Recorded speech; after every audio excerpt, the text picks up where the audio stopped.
Alright, so again, magandang hapon po muli sa inyong mga taga-subaybay ng aking Dan TV vlog. Mega love shoutout muna dyan sa team. Alright, ayan, kumusta po kayo dyan? Hindi ko muna kayo maiisa-isa of this time dahil po ay abala tayo dito sa pagkuha ng general informations ng Mayon Rest House. Okay, maybe ito ng aking huling vlog mula po dito po sa vicinity ng Mount Mayon. Bibigay ko po sa inyo ang aming kinaroroonan ngayon na kung saan ay bumaba po kami mula doon sa, ayan, papakita ko sa inyo ang kabuuan ng aming lakad sa ngayon, ng aming adventure rather. Ayan ha. Alright, so nasa bahagi po kami ngayon na kung saan mula po sa natatanaw po ninyong mga yun, pinakataas na yun, doon po kami galing. Yun po ang pinaka rest house, yung Mayon Rest House. Okay? So, bumaba lang po kami sa banda rito. Meron po dito, I think this is, hindi ko malaman kung ito ay restaurant o bahagi pa ng administration ng Mayon Rest House.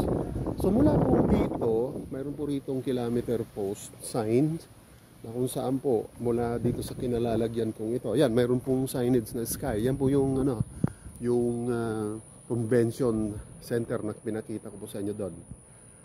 Ayan, tingnan natin kung ilang kilometers mula rito. Ayan, so ibig sabihin kung 8 kilometers po ito mula po doon sa baba, sa pagliko namin pakanan, andito sa bahaging ito ay 3 kilometers more remaining mula rito papunta doon sa Mayon Rest House. Kaya yan nakalagay po dyan, kilometer 0523. Ibig sabihin yung kilometer ng 523 niyan, from point doon po yan sa Lotaon, doon po yan sa NCR kinuha ang kilometer post na po yan.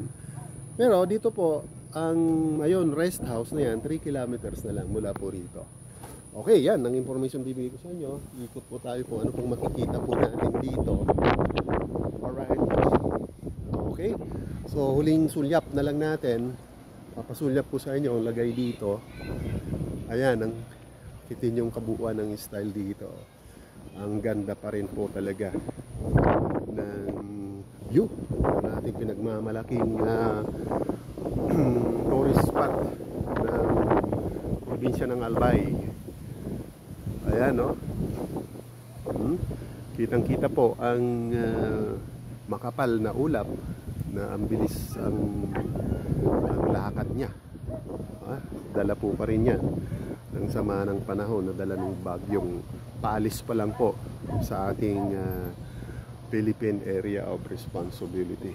Restaurant po ito. Restaurant po ito, Sky Drive-In. Ayan, meron po doon mga nagmamanage. Ayan po. Restaurant po pala ito. Ayan. Ayan. Ayan yung mga nag-ano. Ayan, ang kalsada pa. Akit na po yan doon. 3 kilometers from here. Mga idol, 3 kilometers para makarating po kayo doon sa pinanggalingan namin na yon, nasa taas. Alright, so maganda pa rin ang tanawin po rito.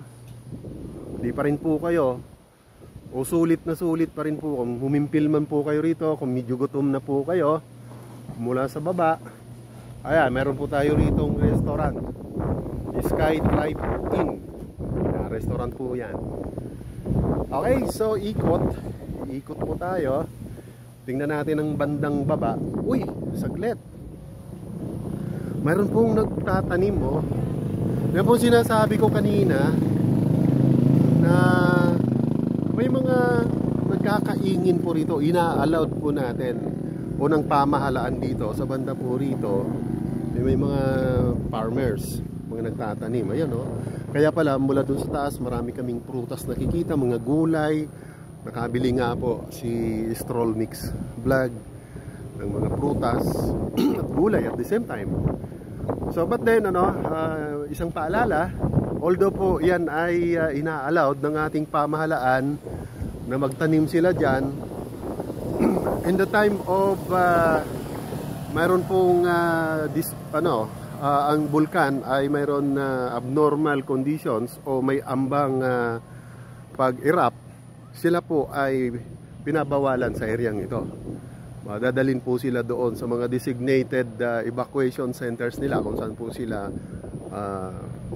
nakatalaga. But kung ganitong mga panahon na nasa normal condition ang ating bulkan, allowed po sila dyan na magtanim. Doon sa malayong yun, nakikita po natin talagang magaganda ang mga agricultural plants po nila. So again, isa po yan pangkabuhayan ng ating mga mamamayan dito po sa Kabikulan. Meron din naman pong makikita kayong mga hayop yan. Parang pusa, deer. Ibig sabihin, may mga wild deers pa rito. Yan po ang mga indikasyon yan na nilalagyan nila ng mga ganong statue nila. Okay, tingnan po natin sa banda rito kung may matatanaw pa tayo. Okay, 5 kilometers mo lang po rito pababa. Yan, 5 kilometers ang tatahakin namin. Okay, ito yung dalawa nating vlogger. Ayan, musika ni Kuya Mon, shout out dyan. Alright, ando naman si Stroll Mix Vlog, nag-i-edit na ng kanilang mga video. Okay, punta po tayo rito. Meron po dyan waiting shed. Okay, so ito po, itong mga ito siguro yung mga hindi na to nakatiis, hindi na kinaya, dyan na lang nila pinabulok ang kanilang mga sasakyan. Alright, so ito yung aming sasakyan. Maybe ito pa pagbalik namin ng Manila, yan pa rin kami ang aming gagamitin pauwi with Stroll Mix Vlog. Ayan po siya ha, ayan, bago po natin yan na mga kaibigan, bagong creator ng YouTube. Supportan po natin yan, so mega love shoutout. Alright, so muli, Dan TV ito naman po ay naghatid sa inyo. Maybe sinabi ko nga po kanina, ito muna ang huling vlog natin na nandito pa tayo sa vicinity ng Mount Mayon. Okay, mega love shout out sa ating team All Right. Sa pangungunan, ngayon naman I mention, pangunahin ay Ma'am Bless Mac, mega love shout out. Pirata Vlog, Joe Agapitos ng Lebanon, Budots Queen, mega love shout out sa inyo. Jebasen, Asher Rompuello, mega love shout out. And of course, our view, Kuanang Live, soon maaaring makita na natin kung kayo po ay mag-active pa sa inyong mga channel. So mega love shout out po sa inyo dyan. And doon po sa mga hindi ko na-mention, ay I'm sure sa mga susunod nating vlog, nandito pa tayo sa probinsya ng Bicol, ay isa-isa po kayo masa-shout out po dito. Kevin Adamas Vlog, mega love shout out. At maraming salamat Kevin sa ating habang ako nagta-travel going here in Bicol ay nag-bonding tayo kahit saglit lang yun.